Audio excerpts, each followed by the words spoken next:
Hello, everyone, and welcome to another episode of IV Games Weekly. I am especially excited about this one. You guys know that we are suckers for art, and this campaign has no shortage of beautiful art.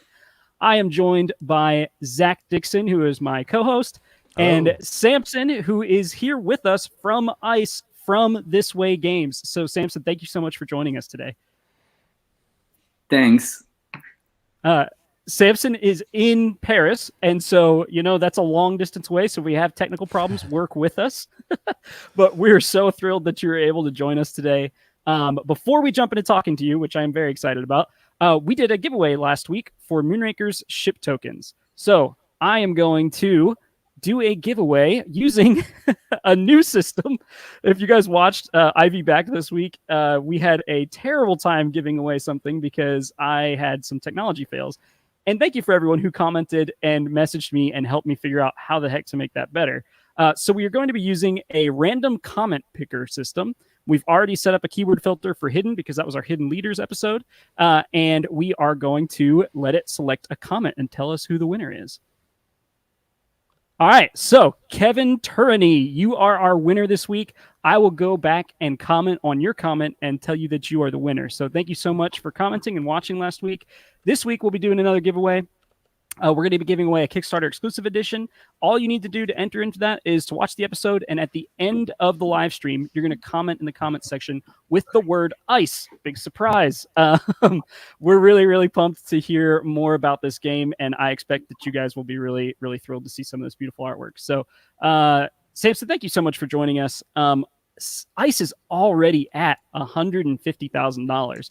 So congrats on that. It's past $150,000. It's gone up while I've been looking at it. Congrats on that. Are you guys thrilled? Are you guys pumped? I mean, you still have 16 days to go. Yeah, yeah, we are really exciting. It's it's like the dream come true for us. That's so good to hear. It's your guys' first campaign, and most first campaigns do not get anywhere close to breaking $100,000, and you guys are going to do well past that. I think you still have more than half your campaign to go. So that's got to be a great feeling. I remember that with Moonrakers when it was just we were blown away by the amount of people that found our little game. And I mean, I am just so pumped for you guys after looking through the campaign, and I can't wait to ask you more. But before we get into the game, we want to learn a little bit more about you and your team. So, tell us a little bit about who you guys are and how you got into making board games. Okay. In fact, it's like a family stuff. Being part of a family of gamers, my brother and I have been immersed in an environment full of many games, and we start the beginning of the adventure like 7 years ago. It was a family project at the beginning, in the sense that the whole family was involved, parents, brothers. I've got two brothers, sister-in-law, and my wife too. And we explore many game mechanics and many themes. And then one day, on it was January the 1st, we decide to go from dream to reality, and just with my brother, just the two of us. And then we start to structure the working time, decide where we can meet, because we don't live on the same city. And then with this really structure, we begin to have the game giving birth. Yeah, that's awesome. Zach, did your family make games together? I feel like I played Candyland with my family, and that was about as complicated as we got. No, we played lots of cards growing up. That was about it. Yeah, But I was definitely making games with my friends, as a kid. But no one else played those. No, no, no. yeah. I feel like That's Yeah, amazing. that's amazing we that you guys worked play on this for 7 years. we play like Terraforming Mars with my parents. Nice. Oh wow, good for them. That's That's so amazing. much more advanced than what I am playing. Well, I guess not anymore. Now that I'm in the industry, my parents are very supportive, so they're trying to play new games. Mm, We just played The Crew last time I was at their house, which yeah, is a great little cool. trick taking game, Zach. And your parents Yeah. might even like that because they like Oh cards. yeah, So, yeah. That's a great idea. yeah. Zach, given that you're a creative director and you've creative directed all of our games, I feel like you're more qualified to talk about this beautiful art than I am.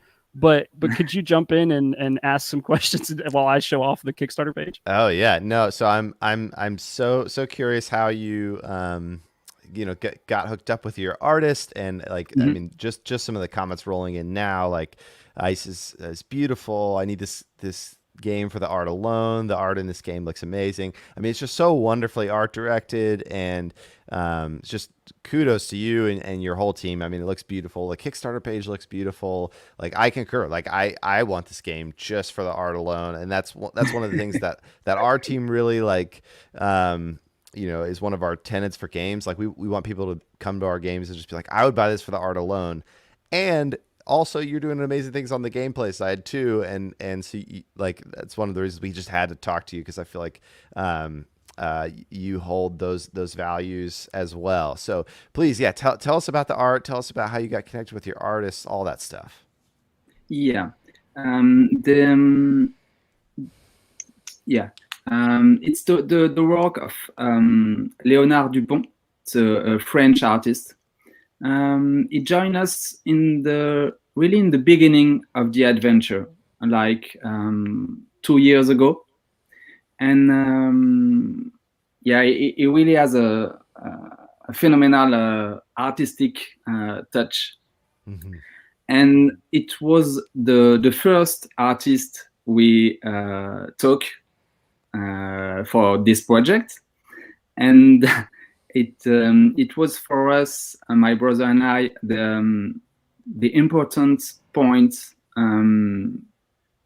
as a publisher to have a really demanding and captivating illustration for the players, because I think in many games you don't have the level of illustration you can find like in comics or in many other stuff. You have a high level of illustration, but in board games, I don't know why, but it's not very mature. And Oh, yeah. we want this to be at the top level, and being inspired by El Dorado, by you guys. Oh, thank you. And yeah, this was yeah, the way to go. No, Yeah, that's wonderful. I'm so Austin. I just messaged you a link. Would you mind bringing up sure. his Behance, because I love the rest of his work. So Mhm. that's so wonderful to hear, like that you like he was your first choice, because like I mean it's really hard to find a wonderful artist that's like able to do it like on a board game budget, and also just like with schedule and all that stuff. How did you kind of stumble upon his work, and how did you know that he would be kind of the right fit for this game? Mm, we find him just because he was working on the same working place as my brother, and Mm, Oh, nice. he was really interesting by a side project, because he worked for marketing for big companies, for ads, and he wants some some side project like in games or something like that. So from the beginning, it was really in the mood for joining us, because science fiction, he loves some role-playing games, and the fact that the lore of the universe of the game is really a point that we're working on it, and so it was a yes. Yeah. No, I mean, stunning illustrations, and the art direction was wonderful. So obviously you have, this kind of wonderful story, this kind of like exploration kind of feel. Like, did you give him any other kind of like, we want it to look like this, or we want it to feel like this? Like, what was that kind of initial direction you gave as you kind of got started on the art? Oh, I don't hear what you say. Oh, like what was some of the initial direction that you gave when you were first getting started on the art, as far as like feeling and like look that you were going for? Like, did you reference some of his work, or did you just kind of give him the story and he just ran with it? We talk a lot. We talk. Oh no, he's gone. He's gone. Yep. Hey, we told you, Paris to Nashville, there's going to be some issues. And that is totally fine. He'll be back in a second. But between then and now, like, this guy's artwork, Zach, it looks so good. So like, great. Here's some behind the scenes stuff. Oh, hey, he's back. Samson's back. Hey, no worries. Back. I'm sorry. No worries. We told him there was going to be problems. It's fine. Okay. So we talk a lot, my brother and I, and also with Leonard, on the lore, and on what's the story of the illustration, what we show, what is talking about, and how the character. What's the fact that they have many guilds, how they interact between them. We have also the city, and yeah, it was how to say that, an aller-retour. Going and coming back between Leonard and us, and he was also really proposing a lot, because, like I said, he likes like role-playing games, and all the story we have in mind. He likes to integrate this in his works and propose many things. So it was not really hard to agree on the illustration, and he doesn't make many. He doesn't have to work many times, so we. Oh no. Well, I love what he said though about just like that. We didn't have to talk much about it. Like, it seems like they were on the same page. Yeah, really well. Like not a lot of revisions, which is great. And they're selling art prints of this stuff on their campaign, Zach. Yeah, and love to see that. We got to get some. Yeah. I'm literally upgrading Samson on the campaign page. We were already at the 99 euro level on our pledge. But now that I'm looking closer at the art, I'm going to have to boost it up to get those art prints, because I don't think I'm backing for the art prints yet. And Daniel Sherman from the chat is saying the same thing about the art prints.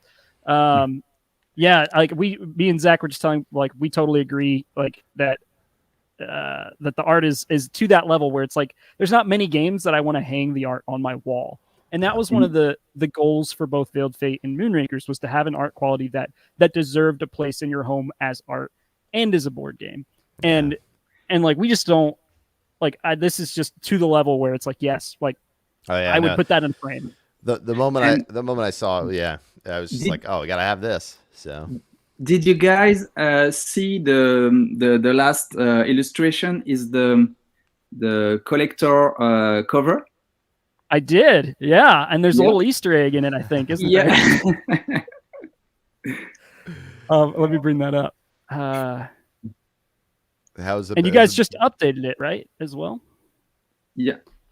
It has like a more bluey tone underneath now, and nice. I see a little Easter egg somewhere in the corner. Thank you, very flattered, by the way. Is there like, did you guys kind of feel like a kinship because of something about Veiled Fate? Is there something that you guys were excited about in that game? What? Can you repeat? Yeah, sure. So I was curious just if there was a kinship or something that really you were excited about in Veiled Fate that wanted you to had this Easter egg or that you were excited about to include it. Yeah. It was really I think the most inspiring Kickstarter page. So the game, obviously, I'm writing for my for my pledge. Yeah. but also the building of the page, the quality of the pictures, the photo, it was really inspiring for us. Well, so thank you. I mean, we feel the same way about your guys' page. I especially liked there's a couple of sections that I just want to talk about really quickly, so I'm going to bring them up on your page. But you guys have, let me bring it up here. You guys just have a really nice progression, but then you also have wonderful sections about let me get past the stretch goals. Why is it unique? And this is something that I look for on nearly every Kickstarter page that I'm going to. And one of the things that I really think makes your game unique is the board, in addition to the amazing art, in addition to the rich universe, because you guys have that here in spades. And then up top, you guys talk about this amazing board. Can you tell us, like, was the board a part of the plan from the beginning? Was it something that you guys were like, we're going to have this multi-tiered board? Or was it something that was a result of playtesting and design? The board,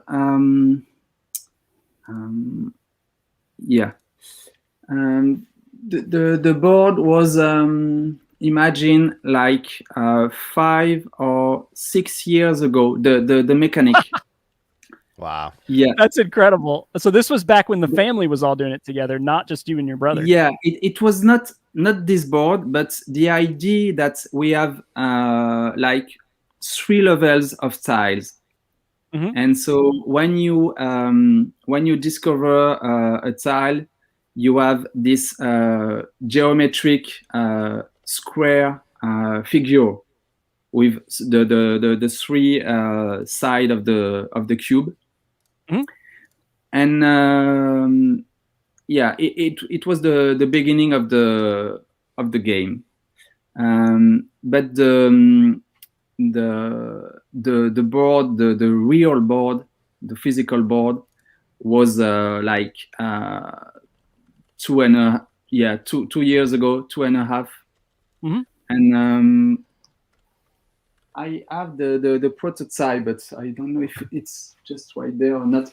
But the first prototype, and it was like I don't know, like 5 days creating the board. It was really huge. Oh man, I'm very familiar with the late nights making prototype pieces. I'm excited now. We have a partner that's helping us make prototypes for both Veiled Fate and Moonrakers. Like that was us doing a lot of stuff and some friends helping us paint some stuff. But yeah, it's a lot of work to make those things, especially on a non-standard component like this board. which is wonderful, and it's helping your campaign stand out. And I think it's a really cool and interesting mechanic. But at the same time, it's hard to develop, it's hard to prototype, and then it's challenging to produce sometimes as well. So, but I'm really thrilled that you guys did it. Now, I did have a question from our Discord. A lot of the game, it's an exploration game. You're trying to look for certain tiles, and you're delving down deeper. Is setup an issue where people are remembering where things are, or is it so many tiles and there's just so many other things going on that it's not an issue? I don't think so. As for the memorization aspect, you have to imagine that you have 143 tiles. Mm-hmm. So it's not easy to remember every location. Mm-hmm. And moreover, everyone has quickly information because every time you remove a tile, 3 more appear. So I don't think it's an issue because all the players are setting up together the game. Yeah, from me it's not a concern, but I see that people are thinking about this memorization aspect. Yeah, and it comes down to, I think, in any game, there's a way to cheat if you want to cheat. Like, I could stack a deck, I could look at a hand before I'm supposed to. Like, there's going to be ways to cheat in any game. And I agree, if all 4 players are seeding tiles at the same time, and it sounds like just gameplay-wise, too, when you reveal a tile, everyone's got that equal information, like you said. And so it's not like it's helping one person inordinately by them having that information. So I think that's right. We have another idea, which was to have one guild player that can set up the game, and that can be his capacity, his ability to set up the game and to see and try to remember what he can. And he can have this advantage through the other players. So perhaps in the future we can develop this, but for now, because what you just described is turning a bug into a feature, and I love that from like a design standpoint. It's like, well, people are complaining that there's knowledge here. Let's have that be the advantage of one of the players, and the other players will have other balancing advantages. So that just like impresses me from a designer standpoint, that you guys are thinking like that. Because I'd be thinking more of like, well, we're going to shuffle the tiles up and we're going to do all this other stuff. Like, I'd be fixing it from a rules standpoint, and it's just more rules, and that's not a fun way to fix the problem. But what you just described is like, maybe in the future we'll have, an expansion or something where that is one of the guild boards, which I have on the screen right there, where that's their power. So I love the way you think compared to my brain that was just trying to fix the bug. Thank you. Yeah, that's great that you're turning it into a feature. We've been talking about this board, but wow, like as soon as I looked at this, like obviously the art stood out right away, but like we talk a lot about like when we're designing our games, just like the feeling that's like underneath the game, and and I love how like in such a visceral and visual way you have this like amazing board that has like all these different layers. Never seen anything like that.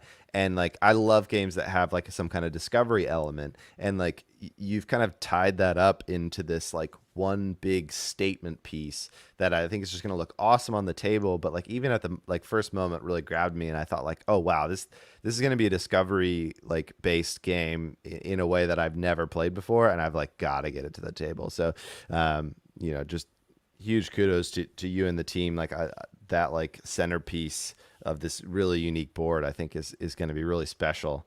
And I cannot wait to play it. It's going to be awesome. Yeah. So I'm curious. So with 6 years of development on this, like how much has the game evolved? Like, is there anything that like maybe was a big part of the game to start, and then like you had to kill it along the way, and it was really hard to kind of kill an idea? Anything that stands out over your development time? Yeah. From this game really begin 2.5 years ago Oh, okay. Yeah. for this theme and this mechanics, because before that we have other theme like ecosystem, like biology, this kind of thing. But we really decide to go on the archaeological way, and with this system of at the beginning, like 4 levels of tiles, 3, and then 4 levels of tile, and then now 5 levels Yeah. of tiles. And Yeah. we the gameplay really evolved, and we have to cut some things, because it was our first game. So my brother is a game designer in video games, but we have I think this the things that when it's your first game, you want to put all on the game. So we have to decide what was the heart of the game, and what we want to keep, and what. And so we have a big file with all the stuff we keep from other game and the future. But it was like I think perhaps like this, when you have to cut and the bundle. Yeah. That's such a good example. I love hearing this description from you, because it's the exact description we go through on our games as well. Like, Moonrakers started with a whole enemy fleet that you had to destroy, and Veiled Fate was like a RPG level, like character abilities and stats, and it was too big. It didn't work. It didn't feel fluid or good, or it didn't feel like it was very well planned out. And you have to chip away a little bit at a time, or you have to prune back the bonsai tree, right, to get it to be something that is beautiful and playable and great. Well, it sounded like you really doubled down on what to me was like, even just seeing like how it's being promoted. You really doubled down on the board and that like layered concept, which is so original and interesting. So it sounds like that was like really a big fun mechanic, and it sounds like, what'd you say, you started with just 2 layers, and then it ended up being what it is now at 4 or 5. Yeah, like I think that's so cool. Like was that something early on that you realized, like, oh, there's this layers thing, like there's something there? Like, was that pretty early on that you realized that was a really important, like, key element? Yeah. It was really the idea that we have some. It was unique because we don't have games where you dig the board, and we like the idea of the geometrical aspect, like some kind of beauty in the on mathematics. And I love it. Awesome. I can't wait. There's a couple people asking in the chat if they're like, this board, like, would we ever see like a wooden board, or maybe even like a glass board to see a different they make it feel like ice?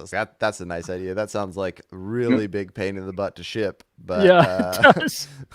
but it sounds awesome. For now, it's made of 6 layers of laminated cardboard. Okay, nice. But I think in the future, I like to work wood myself. And so I think I'm gonna one day I'm gonna create some wood board. Nice. That'll be awesome. For sure. It's so fun. It's very hard to make money making the wood boards because they're very complicated, but it is It is Right. awesome to have them. As of someone that we play on the wood table or the wood board, it's a very fun feeling. That's for sure. So Yeah, I had a I question. see. Oh, I go see ahead. your board. Yeah. I had a question about the edifices. And it's almost turning a non-campaign or why can I think of the name for a campaign game that you break stuff? Zach, Legacy game. Thank you. Legacy. It's almost adding a little taste. Obviously, it's not a campaign game. It's not a legacy game, but it's adding a little taste of this to your game. Where if you find an edifice, then the next game you can play differently, right?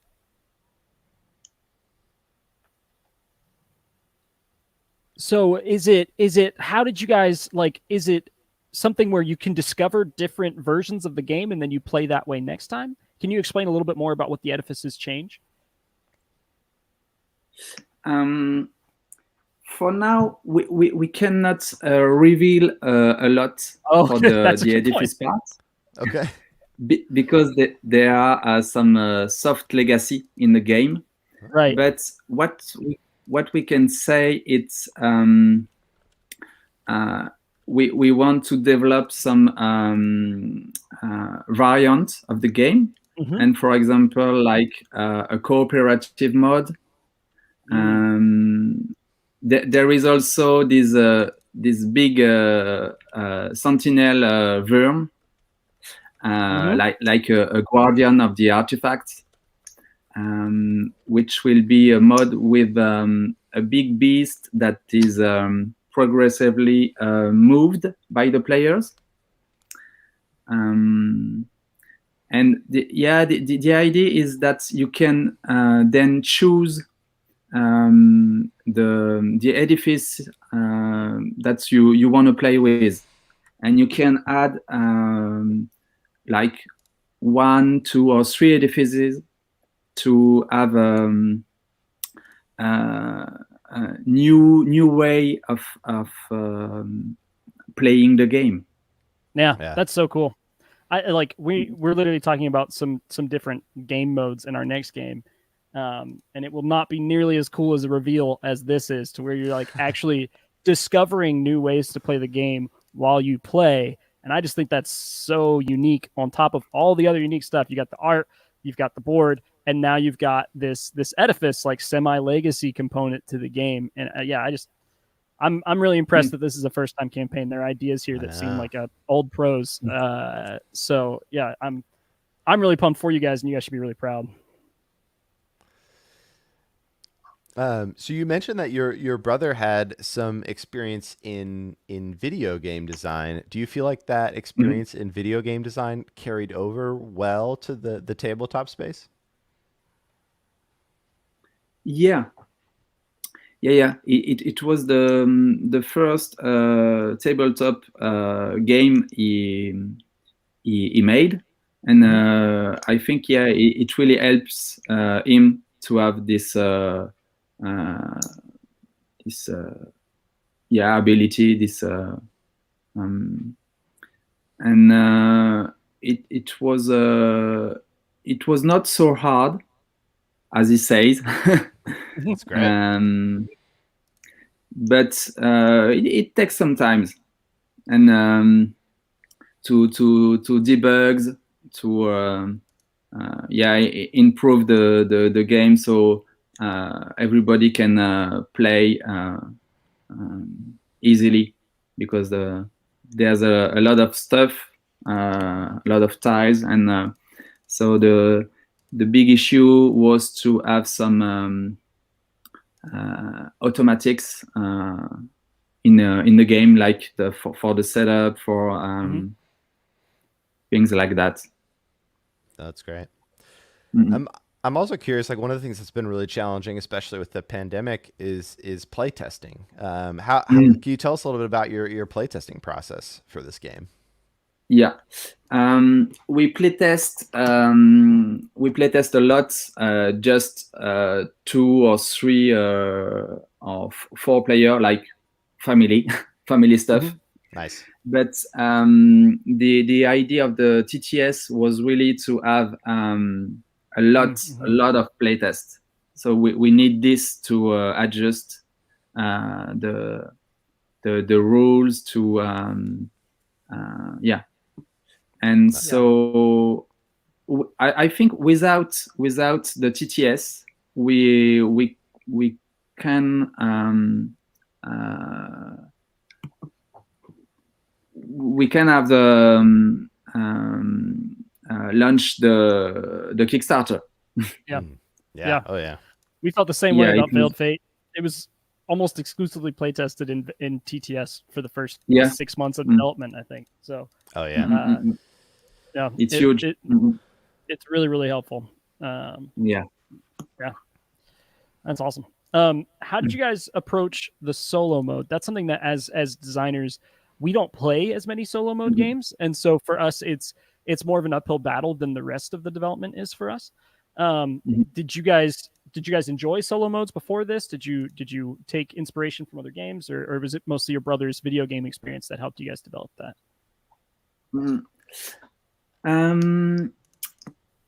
In fact, the solo mode is like a time course. So you have to realize main objectives. Like for example, you have to have 19 artifacts in game. You have to validate requests, and you have to reveal entirely one edifice. But you have to do that with the lesser days that you can. So Okay, gotcha. if you, for example, if you in the game you have 8 days on the 2, 3, 4, 5 players mode, and on the solo mode, if you are more than 5 days, each days you lose some points. So Cool. you have to be really careful on what on the way you spend your AP, your action points, to maximize your objectives. Yeah. Mm-hmm. So and obviously you guys. Oh, sorry. Go ahead, Jameson. And for games which are inspiring, I think about perhaps terraforming Mars. That's awesome. Yeah, solo modes for us, for Moonrakers, it was kind of a similar thing where you have a certain number of rounds in order to try to get the most score possible. Obviously, a little bit different because it was a countdown for you guys, and you would lose points if you went past it, which I think is a really cool idea. All right, so obviously you're in Paris. You have the French community that you're reaching out to. I didn't realize France was as big into board games before I got into this industry, because when you're outside the industry and you're just looking in, it's like Germany. Germany's got Essen, and that's where all the board gamers in Europe are. And that's just not true. France has a really strong board game community, and I've been really impressed by that. Have you guys? I know the pandemic has made it really hard, but have you guys felt that community and that group supporting you? Yeah. At the beginning, we plan to do many festival, many play, and it was not possible. So yeah, and so then we decide to build the community through social networks. And Nice.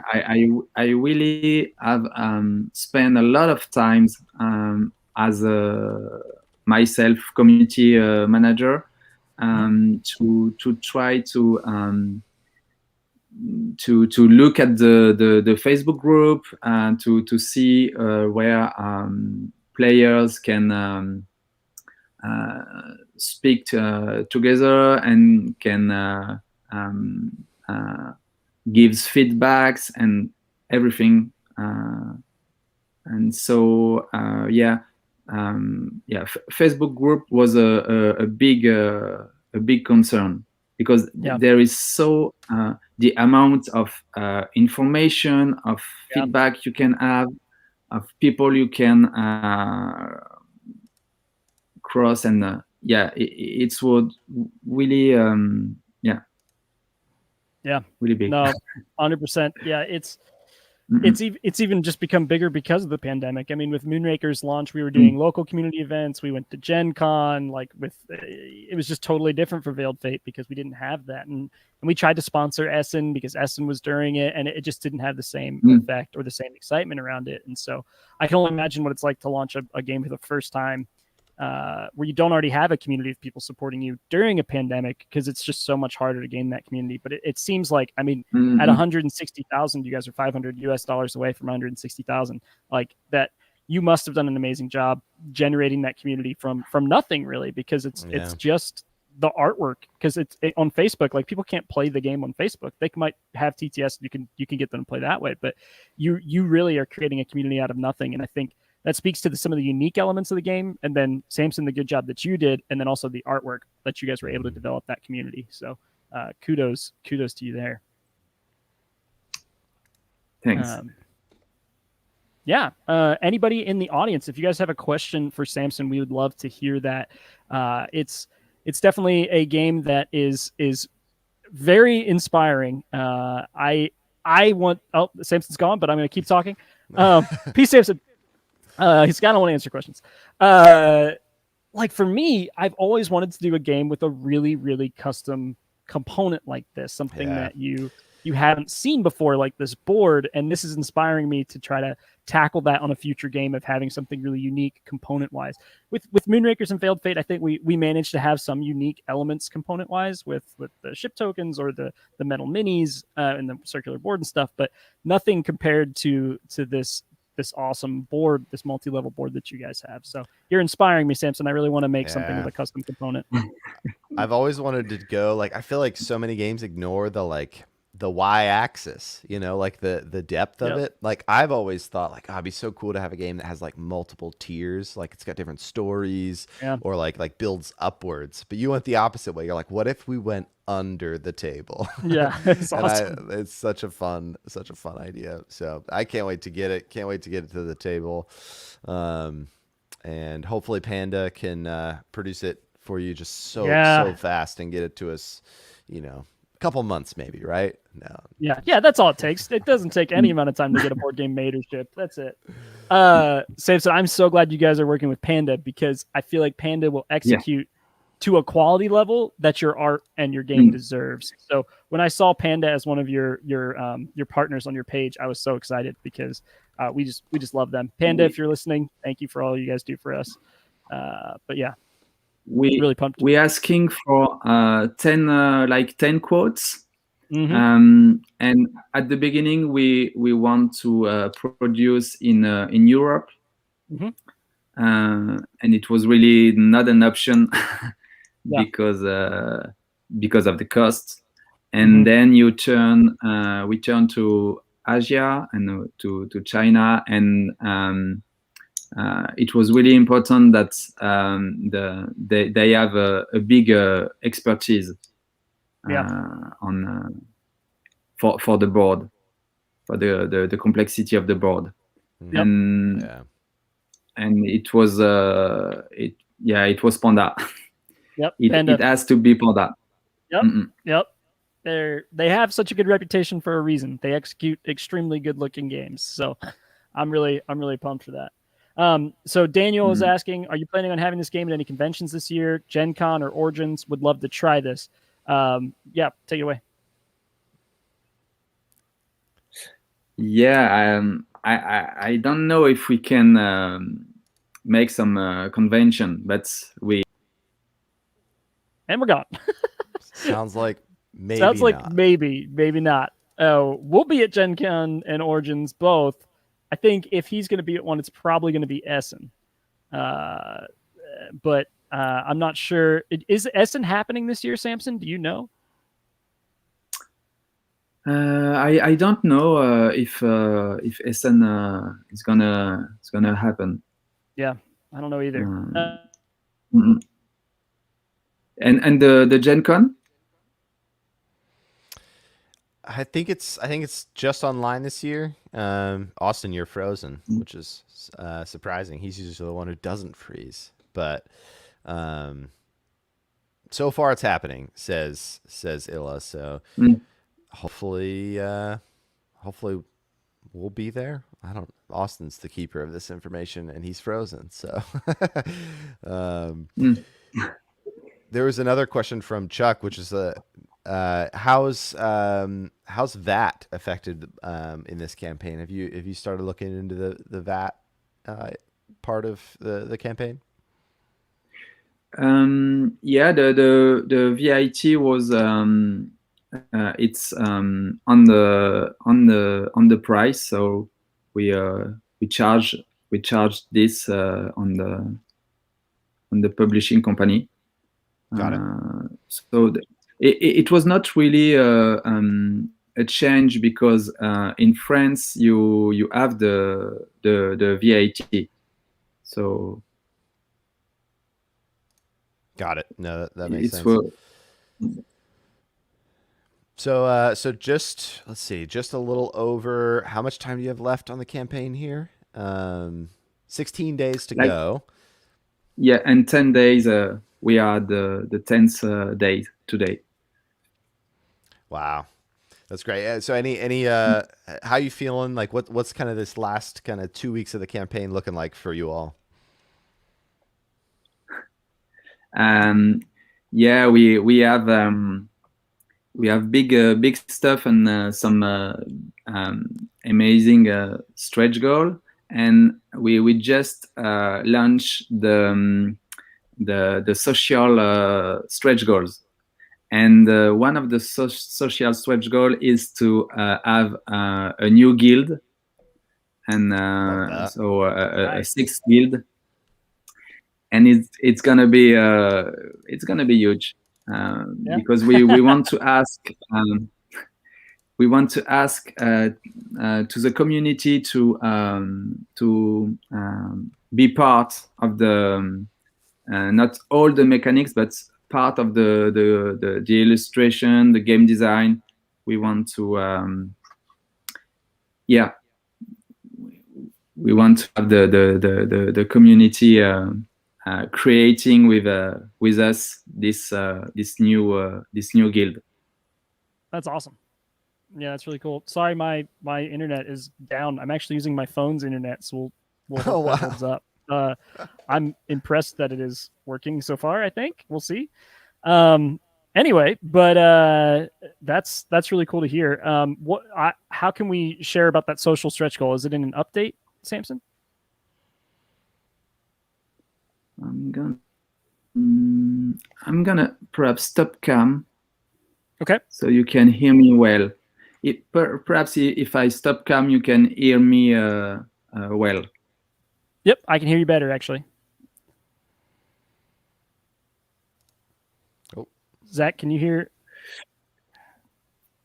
Yeah, I can hear. Yep. All right, sweet. Wonderful. Is that is that stretch goal in an update of the social stretch goal, or is that on the page, or how would we share about that on our Discord?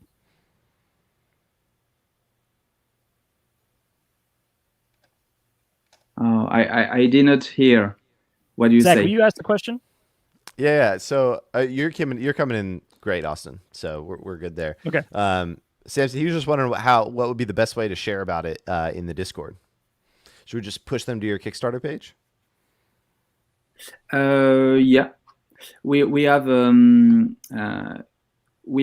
link tree with all the the links on the Kickstarter page. On when you click to this way, the name of the company, you have the link tree with all the social networks in there.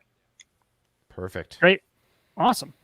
Well, I'm super excited that we got a chance to talk to you about this, Samson. I'm even more excited for the game now. Just kind of hearing about your journey on creating it. I mean, 7 years as a family ordeal, and then the last 2.5 as you and your brother and your artist. I mean, you can see the love and the time that was poured into this game. And I can't wait to hang out and try it. Hopefully we'll be able to do it in person sometime. We'll be in Europe at either this year or next year for Essen, and would love to see you there, or maybe we'll get a chance to come to Paris and play it then. But I'm really pumped for you guys as remembering our first time campaign, and just all the emotions of seeing it break that 100K mark. It definitely is a life-changing experience. So I'm really pumped for you guys, and really you should be proud. Thanks a lot. We were not expecting to have some like video with the four games guys. Yeah. Definitely. Well, I'm very glad we got to talk to you, and thanks for being a member of our Discord, and hopefully we get to chat even more on there. And thanks for joining us today. Yeah, Okay. thank you. Thank you Thanks everybody a for lot. watching. Yeah, sorry we had some technical difficulties on 2 continents here, but it's been really great that you stuck with us. And if you want to be eligible for that drawing for a Moonrakers Kickstarter edition, remember to comment with ICE in the comments below. I'd love something funny, but it doesn't have to be funny in order to be chosen. But also check out their Kickstarter page that is in the description of this video, as well as an invite to our Discord. If you're not on that, that's where we talk about who we're going to bring on the show. We're going to talk about our games and anybody's games. And also there's a lot of games being developed as a part of the community. And so if you're working on a game, would love to play test it, come into the Discord and hang out with us. Thank you guys so much for watching, and we will see you next week on Ivy Games Weekly.